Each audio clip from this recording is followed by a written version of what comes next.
C'est un crime contre l'humanité. Il y a deux points de tension énormes qui pourraient dégénérer et finir par un conflit mondial. C'est des choses qui sont possibles. Normand Lester. Écoute, une petite accalmie, Normand, dans la guerre tarifaire parce que Trump vient d'annoncer qu'il s'est entendu avec les Anglais, les Britanniques. C'est fait, ils ont signé, ça a l'air. Attention, c'est pas clair. Je sais pas si tu vois les dépêches qui nous arrivent d'Angleterre, l'agence Reuters, le Guardian. Les Anglais, de leur côté, disent un instant, là, il n'y a pas eu d'accord général, tout ça. On s'est entendu pour poursuivre les négociations. Il faut jamais croire ce que cet Olybrius-là dit. Il ment constamment. Ben, il a menti encore une fois. Il y a le début d'un accord. Les gens se rencontrent, ils négocient, comme il va commencer à négocier avec les Chinois. Mais il n'y a rien, absolument rien de réglé définitivement avec les Anglais. Mais c'est quand même cocasse, hein, que, écoute, les deux grands pays anglo-saxons qui ont dominé, dans le fond, les relations internationales depuis la fin de la Deuxième Guerre mondiale, en sont arrivés chacun de leur côté à prendre des décisions démocratiquement stupides. Comme c'était stupide pour la Grande-Bretagne de sortir de l'Union européenne. Et maintenant, tout le monde en Angleterre le reconnaît, mais pourtant, les Anglais ont voté. Ça a pris des années. Et là, bien sûr, ça a un effet extrêmement négatif sur leur économie. Et là, c'est pour ça qu'ils veulent faire un deal avec qui que ce soit. Et d'après moi, inévitablement, dans 5 ans, dans 10 ans, ils vont rejoindre l'Union européenne. Et là, ce sont les Américains qui ont pris, eux aussi, une décision stupide. Moi, je trouve ça cocasse parce que, comme tu sais, depuis des décennies, les Anglo-Saxons, les Anglais et les Américains riaient du monde entier en disant, ben, regardez, les autres pays de la planète sont pas capables de se gérer, leur démocratie, ça fonctionne pas. Heureusement, nous, bien sûr, on a une intelligence supérieure et les Anglais et les Américains, on sait comment s'administrer et nos peuples savent comment choisir les meilleurs dirigeants. Ben là, depuis 20 ans, les deux pays anglo-saxons de la planète montrent que leurs électeurs peuvent prendre des décisions stupides.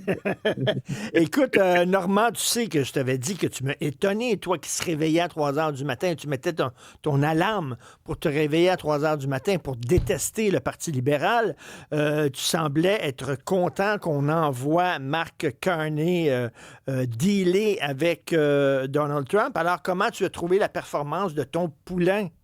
Normand. Ben, ça n'a pas donné grand-chose, mais évidemment, il aurait pu commettre des gaffes épouvantables. Il a résisté à la provocation parce que Trump a essayé de le provoquer. Par contre, il n'a rien obtenu de Trump à tous les points de vue. Trump continue de vouloir faire du Canada le 51e État américain. Il n'y a absolument rien de négocié là au niveau des tarifs. Hein. En tout ce que ça a été une opportunité photo où lui avait l'air un peu exaspéré, on voyait à un moment donné qu'il voulait intervenir, mais il disait non, je suis mieux de pas provoquer un incident là que tout le monde suivait.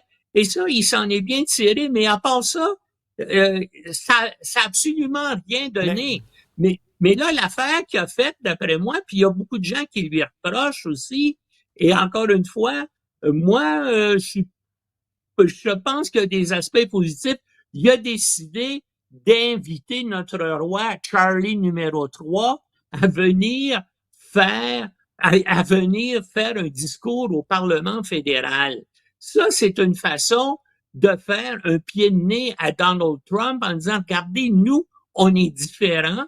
Et puis en plus de ça, Charles III va prononcer un discours en français, ce que notre gouverneur général du Canada, nommé par Justin Trudeau, était incapable de faire. C'est quand même incroyable hein, que Justin Trudeau ait nommé quelqu'un qui parle pas français gouverneur général du Canada, alors que que les Canadiens, les Anglais, puis je pense qu'une grande partie des gens qui ont été gouverneurs généraux du Canada depuis les années 1700, tout le monde parlait français, notamment parce que l'élite anglaise, bien sûr, la langue snob en Grande-Bretagne, c'était le français. Hein? La reine d'Angleterre, Élisabeth II, prononçait des discours en français. Ben là, on va voir Charles III. Et c'est sûr qu'aux États-Unis, dis-toi ça, là, toutes les stations de télévision vont diffuser en direct le discours de Charles III à Ottawa et notamment on va montrer aux Américains qu'on est différents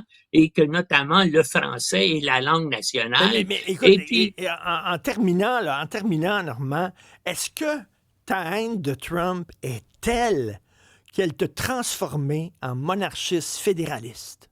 Non, je ne suis pas un monarchiste fédéraliste, mais j'ai une peur épouvantable de cet individu-là. Hein? Regarde, il y a un fou qui dirige la première puissance de la planète et puis qui peut bouleverser complètement l'économie mondiale. Il est en train de le faire actuellement. Donc, il faut sonner l'alerte générale et avoir de notre côté le plus grand nombre de personnes possible, notamment la Grande-Bretagne, la France, l'Union européenne, tous les pays de la planète. On faudrait presque s'entendre avec le diable pour faire face à cet individu-là. Merci beaucoup, Normand. On peut te lire dans le journal ta chronique aujourd'hui. Merci, bonne journée.